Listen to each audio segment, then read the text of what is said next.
சகோதரர்களே, அல்லாஹு தாலாவின் நல்லடியார்களே, அல் குர்ஆன் கூறும் அழகிய வரலாறுகள் என்ற தலைப்பினூடாக நேற்றைய தினம் இரு பெரும் தோட்டங்கள் வழங்கப்பட்ட ஒரு மனிதனுடைய வரலாற்றின் ஆரம்ப பகுதி குறித்து தெரிந்திருந்தோம். அல்லாஹு தாலா இரண்டு மனிதர்களை உதாரணமாக சொல்கிறான். அவ்விருவரும் நண்பர்கள்.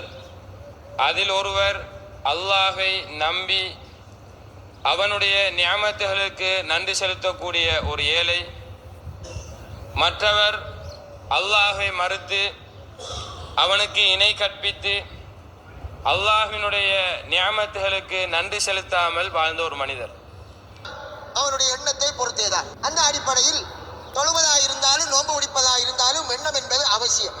அந்த எண்ணத்திற்கு அரபியில நிய்யத் என்று கூறுவார்கள். ஒருவர் சகருடைய நேரத்தில் எழும்புகிறார், சாப்பிடுகிறார், அன்று முழுதும் மகரிபு வரை அவர் சாப்பிடாமல் இருக்கிறார்.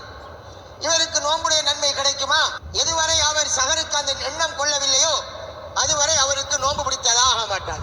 வெறுமனே அவர் பசித்திருந்ததாகத்தான் அது கருதப்படும். அதே நேரம் இன்னொருவர் என்ன செய்கிறார்? சகருக்கு எழும்பி சாப்பிடுகின்ற நேரம் இன்றைக்கு நாங்கள் நோன்பு பிடிக்கிற எண்ணத்தில் அவர் சாப்பிடுகிறார். நோன்பு பிடிக்கக்கூடிய எண்ணம் உள்ளத்திலே இருக்கிறது. அவர் அன்று பகலெல்லாம் காத்திருக்கிறார். அவர் மகரிபு வரை எதையும் உண்ணவில்லை, எதையும் குடிக்கவில்லை, மனைவியோடு உறவு கொள்ளவில்லை.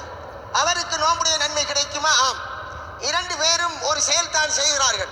ஆனால் ஒருவர் எண்ணத்தை சகருடைய நேரத்தில் அவர் வைத்துக் கொண்டார் நோன்பு பிடிப்பதாக, மற்றவர் அதை வைக்கவில்லை. அதனால் அவருக்கு நோன்பு என்று கருதப்பட மாட்டாது. இதைத்தான் நாங்கள் நிய்யத் என்கிறோம். ஆனால் இப்போது குறிப்பிடுகிற விடயம் என்ன? நமது சமுதாயத்தில் இருப்பது என்ன? தராவி தொழுகை நடந்ததும் இமாம் என்ன செய்கிறார்? நிய்யத்தை அவர் சொல்லிக் கொடுக்கிறார். நிய்யத்து நவைத்து ஷாமகதின் அன்னதாய் வரலி ரமலான ஆதி சனத்தில் இல்லாய் தாலா, இந்த வருஷத்து ரமலான் மாதத்தின் பல்லா நோன்பை அதாவாக நாளை பிடிக்க நிய்யத்து வைக்கிறேன் அல்லாஹ்வுக்காக என்று சொல்லுகின்றார். இதை சில இடத்தில் ஒரு தரம் செய்வார்கள், சில இடத்தில் ஒரு தரம் சொல்வார்கள். இதை பின்னர் சகருக்கு எழுந்து இதே நிய்யத்தை வாயினால் மொழிவார்கள், அரபியிலும் சொல்வார்கள். இவ்வாறு ரசூலுல்லாஹ் நபிகளா செய்தார்களா? ஹதீஸ்களில் இல்லை. சஹாபாக்களுக்கு கற்றுக் கொடுத்தார்களா? அதுவும் ஹதீஸிலே இல்லை. எனவே இவ்வாறு ரசூலுல்லாஹி ஸல்லல்லாஹு அலைஹி வஸல்லம் அவர்கள் கற்றுக் கொடுக்காத ஒன்றை, சஹாபாக்களுக்கு வழிகாட்டாத ஒன்றை பின்னால் வந்தவர்கள் உருவாக்கி கொண்டார்கள். அவரால் உருவாக்கப்பட்ட இந்த விடயத்தை தான் மார்க்கத்திலே பித்அத் என்று சொல்வது. எவரெல்லாம் ரசூலுல்லாஹ்விற்கு பின்னர் மார்க்கத்தின் பெயரால் ஒன்றை உருவாக்கினாரோ அது நிராகரிக்கப்பட்டது. அவர் உருவாக்கப்பட்ட ஒவ்வொன்றும் வழிகாடு என்று ரசூலுல்லாஹி ஸல்லல்லாஹு அலைஹி வஸல்லம் சொன்னார்கள். அப்ப வழிகாடு எல்லாம் எங்க போய் சேரும்? நரகத்தில் போய் சேரும் என்பது ரசூலுல்லாஹ்வின் கருத்தாகும். எனவே மார்க்கம் என்பது பூர்த்தியாக்கப்பட்டு விட்டது. பைன கைரல் ஹதி ஹதி முஹம்மத், வழிமுறைகளில் சிறந்தது ரசூலுல்லாஹ்வின் வழிமுறை என்று சொல்லப்பட்டு விட்டது. அல் யௌம அக்மல்து லக்கும் தீனக்கும் என்றும் சொல்லப்பட்டு விட்டது.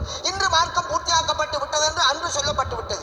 எனவே 1400 வருடங்களுக்கு முந்தி ரசூலுல்லாஹ்வுடைய காலத்தில் எதுவெல்லாம் மார்க்கமாக நன்மைக்குரிய காரணமாக இருக்கவில்லையோ அதற்கு பின் அதை ஒருவர் உருவாக்கி இதற்கு நன்மை கிடைக்கும் என்றால் அவர் நபியினுடைய ஸ்தானத்தில் தன்னை வாதிடுகிறார். மறைமுகமாக இணைக்கும் முகிவர்கள் என்று கூறுவதை போன்று இருக்கிறது. ஏனென்றால் பூர்த்தியாக்கப்பட்டதன் பின்னால் அங்கே இடையில் செருகுவதற்கு ஒன்றுமில்லை. ஆக நிய்யத் என்பதன் பெயரால் நடைமுறை இருக்கக்கூடிய இந்த நிய்யத்தின் நவைத்து என்பது மார்க்கத்தில் இல்லை இல்லை இல்லை. அது தேவையில்லாமல் உருவாக்கப்பட்ட ஒரு பித்அத்தான காரியம். அன்பிற்குரிய சகோதரர்களே, எனவே நிய்யத் என்பது நான் சொன்னதை போன்று அவருடைய உள்ளத்தில் இருப்பதுதான்.